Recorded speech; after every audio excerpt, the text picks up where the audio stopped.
Because today, we're taking a deep dive into some serious family drama. Oh, yeah, this is a good We're one. talking about Jacob, Isaac's son, from the book of Genesis. A very important story. Specifically, we're looking at Genesis chapters 27, verse 41 through 28, verse 22. Okay. And we're going to be using a sermon titled Day 1, Jacob's Deception and Fleeing, to kind of guide us through this deep dive. That'll be helpful. So get ready for trickery, wilderness wanderings. And a little bit of divine intervention. For sure. This story has it all. Doesn't it, though? It's amazing how much human drama is packed into this one narrative. Right. We see ambition, rivalry, and the consequences of our choices. And those consequences, they really echo through generations. They do. And it's interesting because this story is so central to the history of the Israelites, the chosen people. Absolutely. It's not just about Jacob and his family. This is about the foundation of a nation. It is. Okay, so for those who need a quick refresher, we're talking about the stolen blessing, right? Yes. The infamous birthright.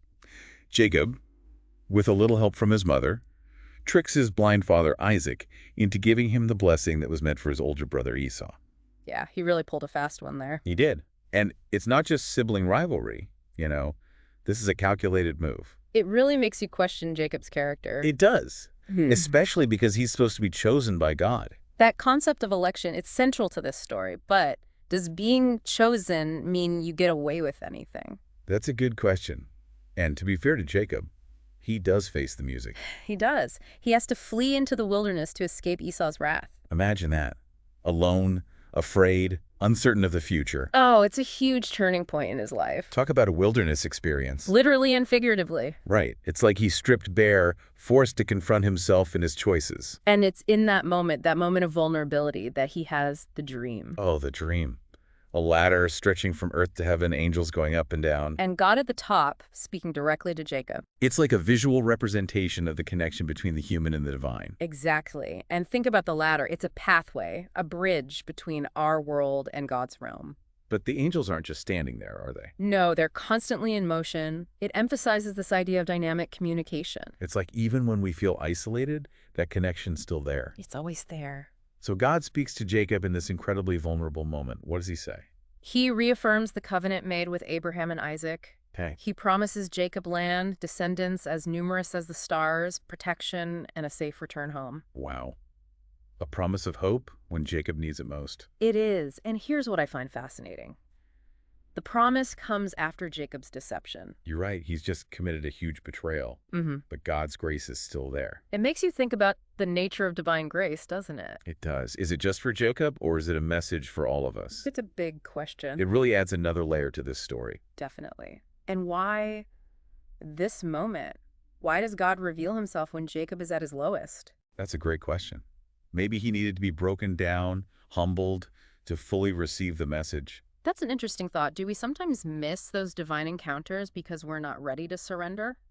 That's a question we're thinking about. Absolutely. So we left off with Jacob, right?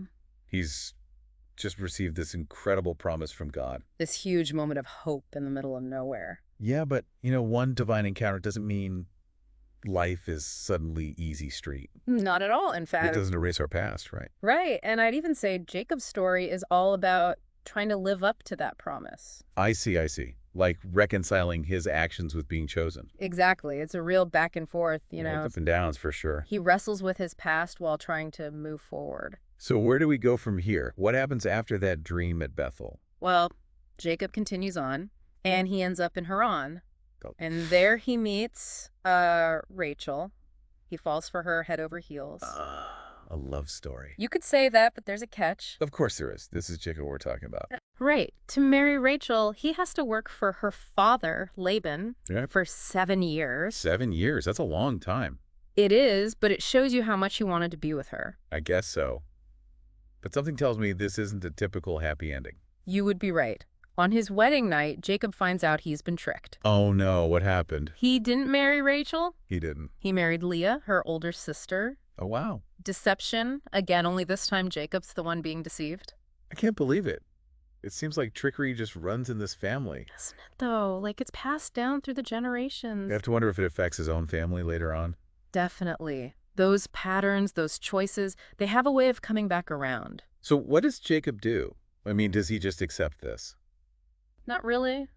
He confronts Laban. Laban, well, he offers a solution, but it's a bit unusual. Okay, I'm listening. He says, work another 7 years and you can marry Rachel too. Wait, so he ends up with 2 wives? That's right. Talk about a complicated family. Oh, it gets complicated, all right. I can imagine. And it's not just the wives, it's the children too. Ah, right, the 12 sons. Who become, the heads of the 12 tribes of Israel. Wow, so the future of a nation is being decided in the middle of all this drama. It is.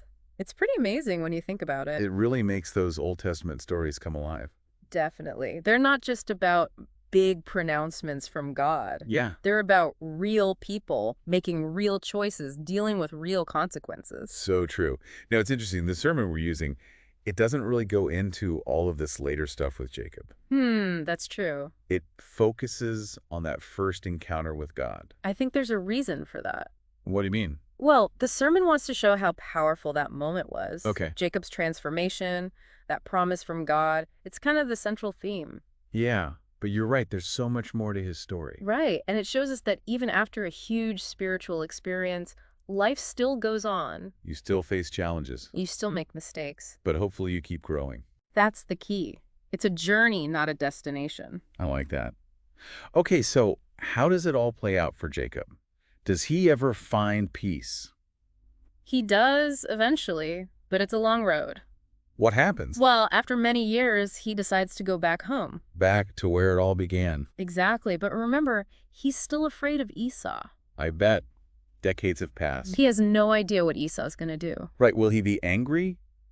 Or has he moved on? That's the question. So what happens? Well, there's this really interesting scene, kind of strange. Even Jacob wrestles with someone all night long. Wait, he wrestles? With who? That's where things get a bit mysterious. Oh, boy. Some say it was an angel, some say it was God himself. Wow. But whoever it was a huge struggle for Jacob. Like he's literally fighting his past. Exactly. His fears, his guilt, it all comes out in this wrestling match. So who wins? Well, as the sun comes up, the figure blesses Jacob Okay. and gives him a new name. New name. What is it? Israel, which means he struggles with God. That's powerful. Like it's marking a new chapter in his life. It is. It's not just a name change, it's a transformation. He's not the same Jacob anymore. No, he's gone through the fire and come out changed. So what about Esau? How does that reunion go? Well, this is where we see the real change in Jacob. What do you mean? Instead of anger and revenge, Esau welcomes him with open arms. Really? Yeah, it's a beautiful moment of reconciliation. Wow. It shows you that even the most broken relationships can be healed. That's right. There's always hope for forgiveness and second chances. It's an amazing story. It is. So much happens in just this one part of Jacob's life. You're right. Family drama, spiritual struggles, reconciliation. You see it all. But there's one more piece to this puzzle we need to talk about. What's that? Jacob's legacy. What does he leave behind after all of this? Okay, so we're back, and it's time to talk about legacy. Yeah, it's the culmination of our journey with Jacob. Right. We've seen him at his best. We've seen him at his worst. His struggles, his flaws. But also, his resilience, his connection with God. And ultimately, his alignment with God's purpose. Exactly. So now we're asking, what kind of impact did he have? What ripples did his life create? How does his story continue? It's interesting, the sermon we've been talking about, it describes Jacob as a man marked by struggle, transformation, and God's unwavering faithfulness. It does. And it feels like that really sets the stage for understanding his legacy. Absolutely. It's through those struggles, that faith, that he becomes such a pivotal figure. Right. I mean, his descendants become the 12 tribes of Israel. Exactly. They carry forward those promises God made to Abraham and Isaac. So even with all his imperfections, Jacob's life becomes the foundation for something much bigger. You could say that. The foundation of a nation, even. It's crazy to think about the impact one life can have. It is. But it's not just about bloodlines and lineage. What do you mean? Well, Jacob's legacy is also about the values and beliefs he passes down. I see. Like a spiritual inheritance. Yeah. Can you give us some examples? What specific things did he model? Well, faith, for one. Yeah, that makes sense. Despite his doubts, his mistakes, Jacob always believed that God was with him. And that faith became a core part of who the Israelites were. It did. It was passed down through generations. So that encounter at Bethel, that promise from God, it became a touchstone for them. Absolutely. And it's a reminder for us too, How so? Even when we mess up, Those moments of connection with God can stay with us. They can shape us even years later. They can. And there's another theme that stands out in Jacob's legacy. It's that. Family. Ah, yes. It's central to his story, but it's not exactly a perfect family. It's not rivalry, favoritism, deception. All those messy human things. But there's also this undeniable bond, this love that runs through it all. It's something we can all relate to, right? Oh, absolutely. No family is perfect. We all have our dysfunctions. But there's also a strength, a connection that you just can't deny. Family's a powerful force. It is. And I think that's a valuable lesson from Jacob's story. We can acknowledge those imperfections, learn from them even, but still see family as a source of strength. Exactly. So when we talk about Jacob's legacy, Yeah. it's not just about Israel or the 12 tribes. It's about those values he passed down.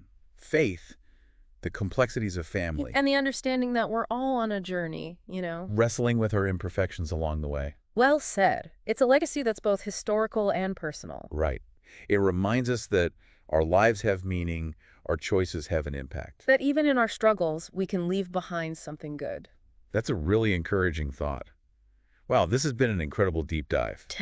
We've journeyed through Jacob's whole life, the ups, the downs, Summation. his legacy. We've talked about God's faithfulness, family dynamics, forgiveness. Second chances. It's been quite a journey. It has. And Jacob's story, it really is like a tapestry, I like that. woven with human experience, divine threads running through it. In lessons that still resonate with us today. So on that note, we'll leave you with one final thought. Okay. If someone were to tell your story, what legacy would you want them to share? Oh, that's a good one. What values, what actions, what essence of yourself would you want to be remembered for? It's something to think about as we navigate our own journeys, trying to live lives that matter. That make a difference. And until next time, keep diving deep, everyone. Keep searching for those hidden treasures of wisdom and insight. You never know what you might find.